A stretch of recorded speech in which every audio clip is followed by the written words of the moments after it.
Olá, amigos do basquete. Estamos aqui para mais uma entrevista do nosso projeto Muito Além da Educação Física. E hoje eu estou trazendo aqui meu grande amigo, parceirão de vida, de basquete, de tudo, enfim, Lula Ferreira, que tem uma carreira brilhante. A gente não precisa nem ficar falando aqui da carreira do Lula como técnico, até porque hoje nós não vamos falar do Lula técnico. Nós vamos falar de outra faceta desse grande trabalhador do basquete. O Lula realmente é uma pessoa fantástica. Lula, primeiro, obrigado. Você está participando aí desse projeto que tem o objetivo de informar para as pessoas da nossa área outras possibilidades além daquelas que são o comum, né? Professor de educação física, escola, personal, técnico, e tal. E aí a gente está tentando trazer essas pessoas. Então, primeiro, muito obrigado por essa sua participação. Dante, muito prazer em falar contigo. Eu é que agradeço o convite e eu queria, antes de mais nada, registrar para quem vai nos acompanhar essa amizade que nos traz há, sei lá, mais de 50 anos e a trajetória que a gente teve no basquete, né? E eu quero registrar o quanto foi importante para mim ter convivido com você naquela época da USP e a partir dali, a gente construiu muita coisa junto, inclusive um livro que eu acho que todo mundo mereceria essa experiência de escrever um livro. A gente escreveu um livro modesto para professor, mas teve um trabalho danado. Depois, eu tomei o rumo para técnico, você seguiu na carreira acadêmica brilhantemente, chegando inclusive a ser diretor da Escola de Educação Física da USP, na Zona Leste e escreveu mais uma série de livros. Mas eu queria registrar que essa experiência foi muito importante. E cada um de nós foi para um rumo dentro do basquetebol. Você para o lado acadêmico e eu para o lado competitivo. Mas a gente seguiu amigo e uma outra experiência que nos uniu muito também foi a estatística que Sim. a gente fez no Ibirapuera, naquele Mundial, e que os jovens de hoje vão até dar risada, porque o que eles fazem hoje, a coleta de dados com duas pessoas, nós fazemos com 18. Mas temos o orgulho de dizer que entregávamos com a mesma velocidade, à mão, escrito à A mão, mão, né? A mão. mas entregávamos os documentos para os técnicos com a mesma velocidade que eles entregam hoje. Então, é um mérito muito grande. Eu acho que são fatos que marcaram a nossa amizade, a nossa carreira, e mostrar também como esses laços que nascem do esporte, o basquete no caso, como eles são fortes, né? Hoje, até hoje a gente mantém isso e mantém um carinho muito grande que tem um pelo outro. Eu sei que você tem por mim, você sabe que eu tenho por você. Muito bem, Lula, é verdade. Muita coisa nós fizemos, né? Isso, eu acho que isso é motivo de muito orgulho para nós, né? A contribuição que nós conseguimos dar para o basquete, como você falou, cada um numa vertente, não é? Eu acho que isso é importante, né? Afinal, nós utilizamos o basquete para isso, né? Ô, Lula, tá me ouvindo? Estou te ouvindo. Tá. Então vamos lá. Eu posso dizer para aqueles que nos assistem que o Lula é uma das poucas pessoas que passou praticamente por quase todas as possibilidades que a nossa área oferece, né? O Lula foi professor de escola, o Lula foi coordenador de escolinha de esporte, enfim, técnico, todo mundo sabe disso, tal. E aí, num determinado momento da carreira, o Lula ele foi para uma área de gestão esportiva. Então, Lula, eu queria que, como o nosso objetivo aqui é esclarecer as pessoas, eu queria que você falasse um pouco dessa sua ida para a parte de gestão esportiva, no caso, uma supervisão de uma equipe de basquete de altíssimo rendimento, uma equipe que todo mundo conhece, o Basquete de Franca. Como que foi isso e o que é ser um supervisor de uma equipe de basquetebol nesse nível? Legal, Dante. Eu acho que eu gostaria de ressaltar um detalhe importante que eu acho que, às vezes, na hora a gente não tem muito a visão disso, mas depois que o tempo passa e você olha para trás, é que a gente tem que estar preparado para exercer um cargo para a idade que a gente tem. Tem determinadas coisas que devem acontecer dentro de uma determinada idade. Então, vamos começar. como você falou, professor de educação física, eu dava aula em escola e adorava e foi super importante para mim. Também queria registrar isso, que como técnico desportivo, para mim foi fundamental eu ter sido professor, porque muitas coisas, em muitas oportunidades, eu fui muito mais professor na área competitiva do que técnico. E eu devo reconhecer que também na parte de educação física, me ajudou bastante eu ser técnico desportivo, buscando mais resultado e excelência, porque você consegue dar uma pitadinha disso de acordo com a necessidade dos alunos. Então, essa é a primeira coisa. E as coisas acontecem também na vida da gente, sem às vezes a gente programar, mas a gente tem que aproveitar a oportunidade. Então, voltando na sua pergunta, eu quero registrar um fato anterior. Eu era técnico do Palmeiras, professor de educação física na Escola Morumbi e era técnico da Hebraica, desculpe, era técnico da Hebraica, professor de educação física na Escola Morumbi. E aí o Palmeiras me fez um convite para eu ir de técnico para o Palmeiras. E eu aceitei. E quando eu fui conversar na Hebraica, que eu iria para o Palmeiras, eles falaram: não, você pode ir para o Palmeiras como técnico, mas você não vai sair da Hebraica. Você vai ser gerente de esportes da Hebraica, coordenador da escola de esportes da Hebraica. Aí eu falei: legal, uma coisa interessante, porque aí você vai coordenar um grupo de professores que você até outro dia era professor também. Então esse foi o primeiro passo. Depois eles me convidaram dentro da Hebraica a ser gerente de esportes do clube, não só da escola de esportes, mas de todas as modalidades esportivas do clube, embora seja um clube mais voltado para a área social. Essa experiência aí também me amadureceu bastante, por dois aspectos. Primeiro, você vai lidar com a estrutura do esporte, não com a prática, com o campo, onde o técnico vive. O técnico ele vive numa bolha cruel às vezes, porque você tomar conta de um time competitivo é igual você tomar conta de uma criança pequena. Você não pode descuidar de nada, tudo é na hora certa, tudo é do jeito certo, tudo é na dose certa. Só que isso te tira um pouco da visão macro. E quem está fora da quadra, quem está supervisionando, tem uma visão macro. Então, essa primeira experiência para mim, coordenador da Escola de Esporte da Hebraica, que tinha 1.000 alunos, e depois gerente do clube todo, que tinha 40.000 sócios em todos os esportes, foi muito legal. Até porque você começa a vivenciar outras modalidades esportivas, que tem uma dinâmica totalmente diferente. O basquete é uma coisa, a natação é outra, a ginástica olímpica é outra, e assim por diante. Então, essa experiência foi muito válida. Voltando na questão da idade, eu técnico, e claro, eu adoro basquete e quero ficar na quadra, na beira da quadra o tempo todo. Mas chega um determinado momento que a idade te impossibilita de fazer algumas coisas que para o técnico é importante. E também a figura. Assim como eu deixei de ser professor de educação física e passei a ser coordenador na Escola Morumbi. Porque é do quê? Eu dava aula principalmente para pré-escola e adorava crianças de 2 a 6 anos. Mas tem coisa que a idade corre contra, né? Se você vai num médico e você fala: pô, o médico é super experiente, tem 70 anos, tal, você fala: bom, beleza. Um advogado, você vai falar: pô, o cara tem 70, legal. Um professor de educação física, não. Um professor de educação física ele tem que ter o vigor, o físico. Não que a gente seja só físico, mas é através dele que a gente vai transmitir os valores. Então, a primeira transição foi essa, por causa da idade. Eu gostava e adorava, mas foi importante isso. Como técnico, a mesma coisa. Como é que eu passei?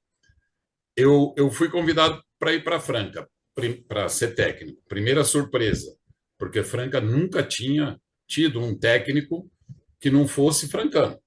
Então eu levei um susto, falei: não é pegadinha? Depois eu era adversário ferrenho de Franca com o Coque Ribeirão. Aí eu ainda até brinquei com o diretor que me convidou. Falei: é pegadinha isso ou é verdade? Vocês querem que eu vá para Franca? Eles me odeiam lá, como é que vocês querem que eu vá para lá? Aí ele falou: não, não. E realmente foi uma experiência maravilhosa, né? Porque eu fui para lá e tive uma experiência no basquete que acho que qualquer basqueteiro gostaria de ter. Porque Franca é uma cidade diferente, não é questão de ser melhor ou pior que nada, é diferente. Lá não é o futebol, é o basquete. Então, a paixão que o brasileiro tem pelo futebol, o francano tem pelo basquete. Basquete. E isso envolve uma porção de coisas. Algumas são boas, outras nem tanto. Mas você tem que saber conviver. Não sei se eu estou me estendendo muito, mas eu acho que é importante enriquecer para você entender onde você está. Por exemplo, na época que Franca ficou 46 partidas invictas, só para mostrar o que é o francano. Quando eu estava na 43, eu estava na padaria tomando um café e um torcedor chegou e falou: Posso falar com você? Eu falei: Pode. Eu falei: Vai reclamar, né? Pelo tom que ele falou comigo. Aí eu rapidamente pensei: O que será que ele vai reclamar? Né? 43 partidas sem perder. Ele falou: Tá tomando muito ponto, hein? Eu falei: Mas tá ganhando, né? Então, vamos lá. O que eu quero dizer com isso é assim: vamos entender aonde a gente está e não se irritar com esse tipo de pergunta.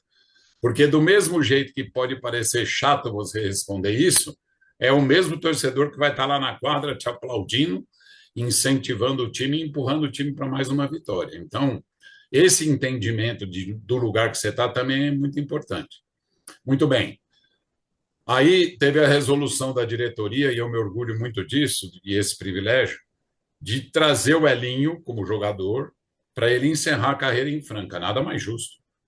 O cara que teve a carreira que ele teve, a história que ele escreveu em Franca, terminar a carreira dele defendendo o clube dele, coisa maravilhosa. E eu fiquei super orgulhoso de ser o técnico nesse momento. E essa experiência trouxe duas coisas muito legais. A primeira, quando chegou o último jogo do Elinho, era um jogo de despedida, eu pensei comigo, eu falei, a história do Elinho aqui não é comigo, a história do Elinho em Franca é com o pai dele. Então eu achei que seria justo que o Hélio Rubens dirigisse esse jogo e pedir para a diretoria se eles autorizariam que eu fizesse esse convite. E eles falaram que sim. E aí eu convidei o Hélio e ele dirigiu o Elinho, porque é a história, né, Frank? Com Dante? certeza, com A gente não certeza. pode ir contra a história. E aí o repórter, quando o Elinho parou, me perguntou: que o Elinho vai fazer? Na época ele ainda não tinha, na hora não tinha decidido. Eu falei: ele vai seguir no basquete, com certeza, tem uma história maravilhosa. Aí, repórter, né, falou: e se ele quiser ser técnico? Eu falei: ele entra no meu lugar. É óbvio. É a história também. Eu vou lutar contra isso? Não. Na época eu já estava pensando, falando assim: eu vou ficar mais 1 ou 2 anos como técnico e depois eu vou pedir para a Franca se eles aceitam eu ser supervisor. E 2 anos antes eles me ofereceram isso. E eu falei: por que não? Eu ia fazer isso um pouco adiante. Na história geral, o que 1 ano ou 2 faz de diferença? Nada. Então eu falei: bom, é uma grande oportunidade para mim. Eu ia fazer essa transição e ia pedir, porque não tinha esse cargo, e eles estão me oferecendo esse cargo. Eu achei maravilhoso e aceitei. E, obviamente, no começo eu tomei o cuidado para mostrar para o Elinho que eu não queria mais ser técnico, porque, como eu saí a pedido deles, poderia ficar a impressão de que eu ainda queria ser técnico e sair contrariado. Eu falei: Elinho, se eu não tivesse entendido essa situação, não teria aceito o cargo, como eu aceitei, e foi maravilhosa a convivência com o Elinho. Um cara super respeitoso, me tratou da melhor maneira possível, nosso entendimento foi perfeito. Nenhum de nós dois fazia coisas sem o conhecimento do outro. Eu respeitando a autonomia dele, porque quem manda no time é o técnico, né, Dante? E aí a passagem foi isso. E a outra pergunta que você fez: o que faz um supervisor, né? O supervisor, Lula, na minha, deixa eu só fazer um parênteses que a gente esqueceu de um dado importante, não, não é para fugir do assunto. Você também foi diretor técnico da Liga Nacional de Basquete, num sim, determinado sim, momento, né? Tá? Não, só para é, deixar isso registrado, tá? é um Que também é pouquinho, uma outra vertente, né? Que pode exato. ser abraçada por alguém, mas tudo bem, é só para registro. Eu joguei, só rapidamente, eu joguei os 2 primeiros NBB como técnico. Eu estava em Brasília, aí eu saí de Brasília. E nesse período a Liga me chamou para ser coordenador, gerente técnico, porque não tinha esse cargo. Não tinha, E aí exatamente. eu aceitei. E aí, depois de 2 anos, Franca me chamou. E aí Tá. veio essa história de Franca. Então, o que faz um supervisor? O supervisor, ele é um cargo que tem um pé na diretoria e um pé na comissão técnica. Ou seja, ele é o elo de ligação entre o que a diretoria deseja e pode fazer e o que o técnico precisa e pode fazer. Então, essa é a ponte que eu tenho que fazer. Por exemplo, gerenciar. Se a gente define um jeito de jogar, a minha função é que isso não saia do trilho. Vamos supor, o lema de Franca: defesa forte, contra-ataque e jogo coletivo. A minha função era não exatamente na hora do jogo, embora eu acompanhasse todos os jogos e todos os treinos. Porque é bom deixar claro o seguinte, Dante: no mundo competitivo, e você conhece muito bem ele, num time de basquete de altíssimo nível como é Franca, e em qualquer outro é assim, o ambiente entre os jogadores é de muita intimidade e eles só aceitam pessoas que vivem o dia a dia deles, seja quem for. Pode ser o roupeiro ou o presidente do clube. Se a pessoa é do dia a dia deles, eles não estranham. É que nem criança. Se você chegar perto de um bebê e ele nunca te viu, ele vai estranhar. E jogador é a mesma coisa. Então, estar em todos os jogos, em todos os treinos, para mim era ponto de honra. Então, às vezes o Elinho falava, porque o calendário é pesado, por exemplo. Sim. Natal, dia de Natal, dia 25 tinha treino, porque a gente jogava 27. Então, tinha que treinar 25, viajar 26 para jogar 27. Ele falava, você não precisa ir no treino. Eu falava, não, eu preciso. Porque quem está no cargo de comando, como é que eu posso falar para um jogador, por exemplo, que ele chegou atrasado no treino, se eu não estou no treino? Então, tem esse ônus. Então, a função do supervisor é fazer com que o lema da diretoria, o que a diretoria traçou como missão para o time, chegue até a quadra e dentro das condições financeiras que o clube pode oferecer. Porque o técnico, ele sempre vai pedir o melhor. Ele vai querer o melhor hotel, a viagem com a maior antecedência, levar o maior número de jogadores, ir sempre de avião. É óbvio, não tem problema, a gente entende isso. E eu tenho que ajustar o que é necessário e o que não é. Eu tenho uma percepção, porque fui técnico há muito tempo, do que é absolutamente necessário. Então, às vezes, eu conversava com a Elinho, Elinho, vamos sacrificar um pouquinho agora na fase de classificação, que a gente pode acomodar algumas coisas e deixar uma gordura financeira para o playoff, para a gente investir na hora que for playoff, que é jogo decisivo. Então, esses detalhezinhos. E mais a contratação de jogadores, a conversa com os agentes, a manutenção da disciplina dentro do elenco, né? Nós tivemos um episódio chato que foi público, que o Elinho Coraza, que é um cara super doce, capitão do time, teve um estresse lá com o Elinho técnico, e a gente teve que suspender o Elinho Coraza. Então, nesse momento, eu falei para o Elinho técnico, Elinho, agora você sai de cena, só eu falo com o Elinho Coraza. Por quê? Porque ele tem que saber que agora não é mais com o técnico, que ele foi desrespeitoso com você, agora é comigo. Enfim, essa função é uma função que ela não deve aparecer, ela é silenciosa, e quanto menos aparecer é melhor, mas ajuda muito o trabalho do técnico, né? Eu acho que foi isso, desculpe se eu me estendi um pouco. Não, imagina, imagina.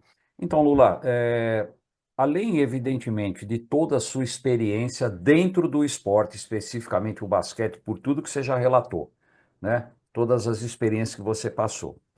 É algo mais que pode ser feito em termos de obtenção de conhecimento para que esse cargo seja exercido da melhor forma possível?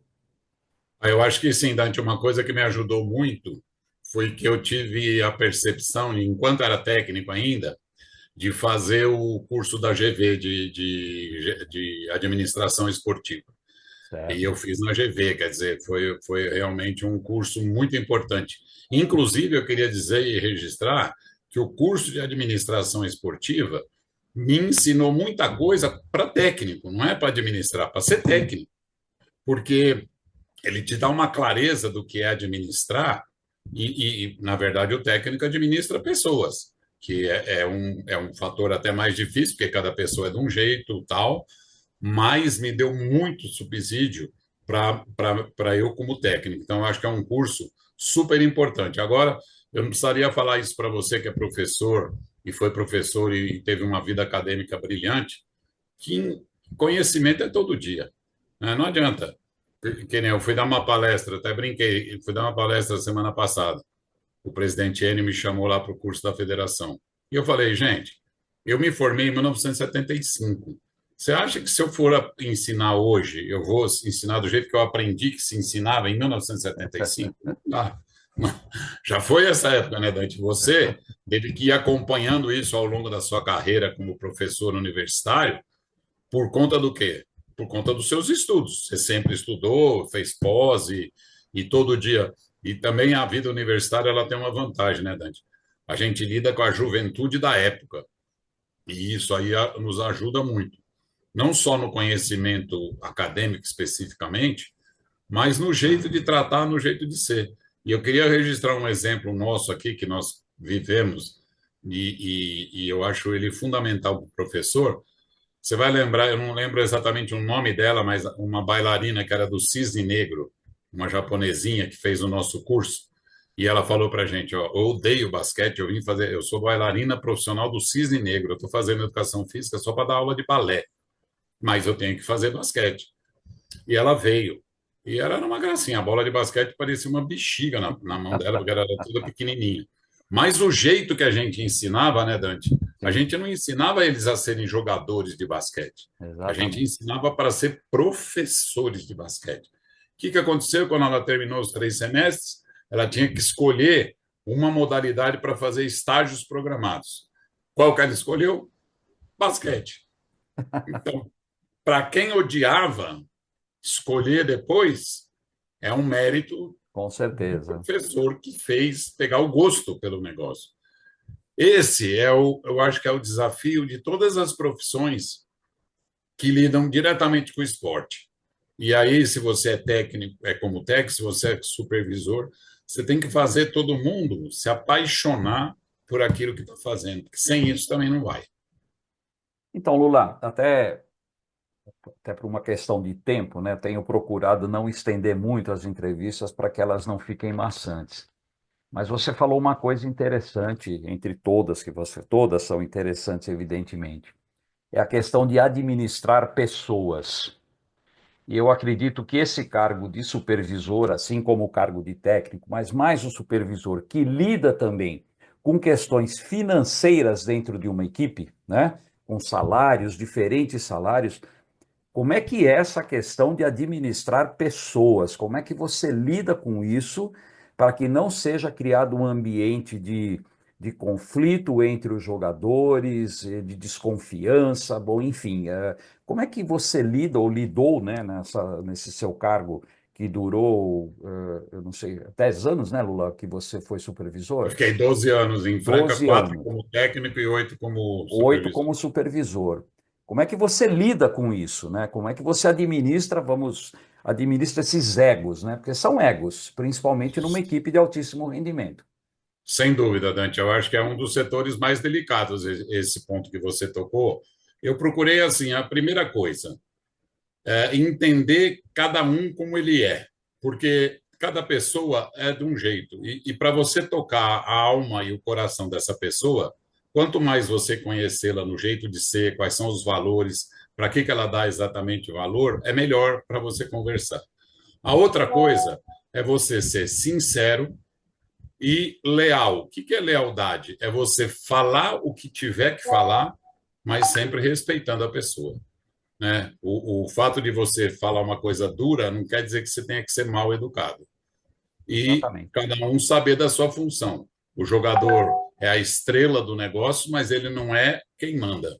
Quem manda é o técnico, né? Eu sempre procurei transmitir para o jogador, principalmente quando era técnico, falava assim no jogo, por exemplo. Falei, cada um tem a sua área de atuação, né? Quando um quer interceder no do outro, quem é a autoridade do jogo? É o árbitro. Quem é o comandante do jogo? É o técnico. Quem é a estrela do jogo? É o jogador. Agora, quando o jogador quer ser a autoridade do jogo, dá problema. Quando o técnico quer ser jogador, dá problema. Quando o técnico quer ser a estrela, dá problema. Então, cada um na sua. O supervisor, ele tem que, às vezes, falar coisas duras, mas ele tem que, não é embrulhar para presente, mas ele pode ser educado, polido. E outra, falar coisas que vão convencer aquela pessoa. Eu levo muito em consideração ao que o Phil Jackson falou. Pô, e o Phil Jackson, não preciso falar para os basqueteiros quem ele foi, ele fala assim: se você, o técnico não manda em tudo. Se você quer modificar o jogador, você tem que convencê-lo do que ele tem que fazer.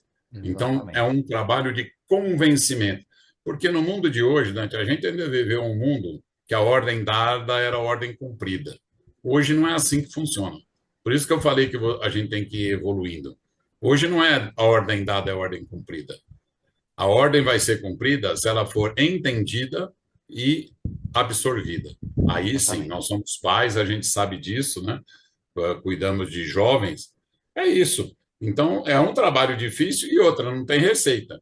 O que às vezes funciona para o fulano A não funciona para o B. Às vezes, o que funciona você ter uma atitude num clube A não funciona no clube B. Isso não quer dizer que um é melhor do que o outro. E a outra coisa, só para completar e também não me estendendo muito, foi muito legal que eu fiz isso sem pensar, obviamente, mas eu trabalhei na Hebraica, num clube absolutamente social e de colônia. Depois fui para o Palmeiras, um clube de futebol. Depois fui para o Coque Ribeirão, um time de cidade. Depois fui para Brasília, um time de projeto. Depois vim para Franca, que é um bando de louco apaixonado. Tudo isso aí, em cada lugar é de um jeito. Eu não podia ser o mesmo técnico. Eu, por exemplo, o que eu era na Hebraica como técnico de um clube de colônia, eu não podia ser em Franca, Exatamente. tendo que ganhar todos os campeonatos que disputa. Então, saber se adaptar à circunstância também é muito importante. Muito bom. Como eu costumo dizer, toda vez que eu tenho a oportunidade de conversar com o Lula, daria para a gente fazer meia hora, 40 minutos, é impossível, mas a gente tem que pensar no tempo. Então, antes de eu dar a palavra final para o Lula, para encerrar, eu queria contar uma historinha muito pessoal que a gente viveu juntos, até eu diria que foi por acaso. O Lula contou a história de Franca, né? E nós estávamos indo para São José dos Campos para um jogo da Liga Nacional de Basquete. O Lula dirigindo na estrada, de repente toca o telefone, ele atende o telefone, começa a conversar e eu falo assim para ele: aí, hein? Tá indo para Franca, né? É verdade, Dante, você estava no carro, cara, é verdade.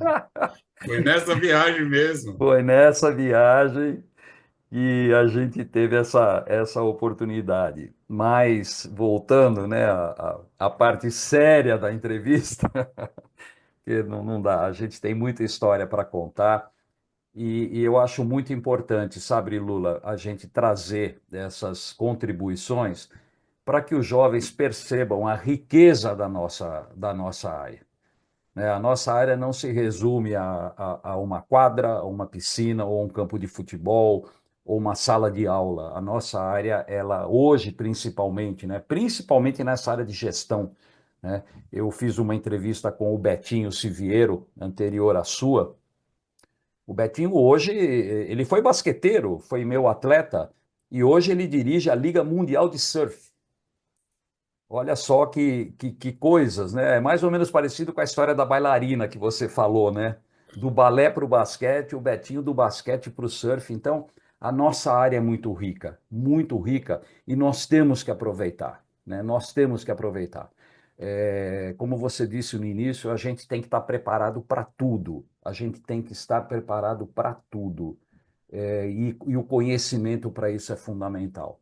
Então, Lula, queria deixar com você as últimas palavras. Novamente, um baita de um agradecimento e deixar muito público aqui toda a admiração, né, que eu tenho por você, que eu sei que é recíproca, por tudo que a gente conseguiu fazer no basquete. Ô, Dante, eu que agradeço o seu convite, cara. Você sabe que pela amizade que nos une, é sempre um prazer estar contigo e ver também tudo que você colabora para o basquete, o tanto de material que você já produziu, ainda produz e vai produzir com certeza. E para terminar, eu queria só contar uma historinha bem curta para dizer que, seja em qualquer profissão, na administração, dentro da quadra ou como professor, Teve um jogador, eu não vou falar o nome por uma questão de ética, embora o exemplo seja muito positivo. Foi um jogador que deu muito trabalho, era um jogador muito indisciplinado, poderia ter, fez uma carreira boa, mas poderia ter ido muito a mais longe do que foi se não tivesse sido o gênio dele.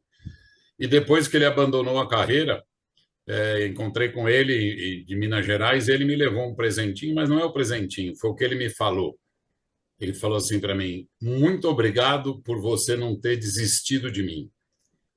Então, veja, por mais trabalho que dê a pessoa, eu até na época comprei um livro que chamava Como Lidar com Pessoas Difíceis, para poder entender um pouco aquilo.